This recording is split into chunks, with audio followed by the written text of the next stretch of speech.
news. Hi, this is Mark Oppold from the Bottom Line Report. This is a season like none other for grain and livestock producers. A single headline can send the markets in either direction. Now, we don't pretend to have all the answers every day on the Bottom Line Report, but we hope you'll tune in and we'll do our best to make it a more profitable day. Listen to The Bottom Line Report at 10:15 weekday mornings on KRBN. It's livestock market analyst Kyle Bumsted.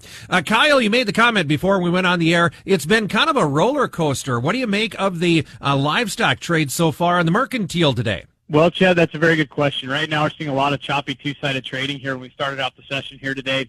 We started out the session here. June cattle started at 193.25, ran up to 193.55. We're back to 192.40. Our low early this morning has been 191.80. So we're trading about 55 to 57 cents off our lows right now. Not a lot of new news here. There's been a little bit of light grid trade on some cattle out there. 327 on a grid basis here, traded on a handful of heifers. Don't know the perks on those. Don't know what the slides or anything like that is on them. But a little bit of cash cattle is starting to trade. We did see some 207 bids here by some majors. Did see a little bit of 208 bid, but then that kind of got peeled back, and said, well, no, maybe that's not the case here. So miscommunication as far as bids and offers as far as the cash goes so far this week. Feeder cattle side of things here, we're seeing a little bit of higher trade here in this April feeder board here. April goes off here a week from tomorrow. They go off on the 17th, of course, because we have the weekend coming up there. The May feeders are $1.10 right now, $272.85. They're off their highs here by a little over $1, by about $1.50 right now. Low's been $269.60, so they're off their lows there by a substantial amount as well. So there's been a lot of feeder cattle sales that have been postponed or delayed, or they've taken, like case in point yesterday in Oklahoma.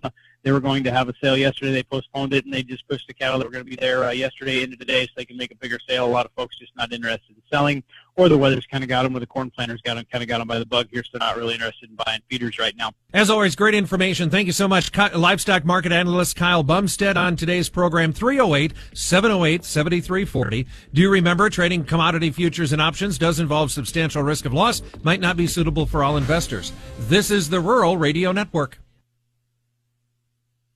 When it comes to fungicides, there's only one way to spell yield. N-E-O. Miravis Neo is the 2024 #1 retailer recommended corn fungicide for a reason. It dominates spots, rots, blights, and stress to out-yield competitive brands like Veltima. And there's 6 years of university data to prove it. Ask your Syngenta retailer about using Miravis Neo for more yield more often. Based on 2024 Stratus Retailer Efficacy Study. Always read and follow label instructions. Big news from the Rural Radio Network. At this year's National Association of Farm Broadcasting Awards, our broadcasters earned an incredible 7 honors, more than any other broadcast group in the nation. Shout out to Chad Moyer, Alex Makovica, Susan Littlefield, and Bryce Duskett for leading the way in excellence across radio and video categories. The Rural Radio Network, your trusted source for award-winning agricultural news, markets, and information. Proudly serving farmers, ranchers, and rural communities every day. This is a market update. I'm Bruce Gorder on the Rural Radio Network. Ocean surface temperatures off the west coast of Mexico and South America are starting to shift closer to something more resembling an El Niño event. The cooler water off the west coast of North America is starting to dissipate west, and warmer water is developing off the west coast of South America. Depending on how the jet stream reacts, that may suggest more storm activity in the southern regions and less in the north. Effects of El Niño typically peak around December. Basically, the jet stream moves quickly across the southern U.S., which increases storms in the south, but may lead to drier weather in the north. Remains to be seen.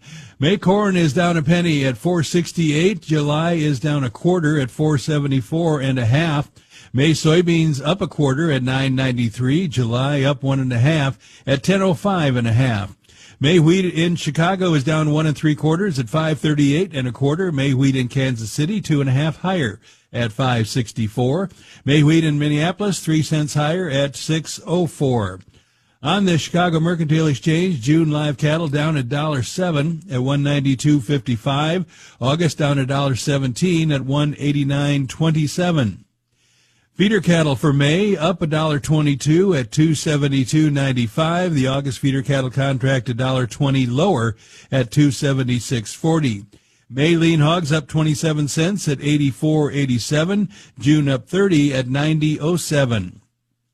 Class 3 milk for May is up 8 cents at $17. The June contract is up 7 at $16.80.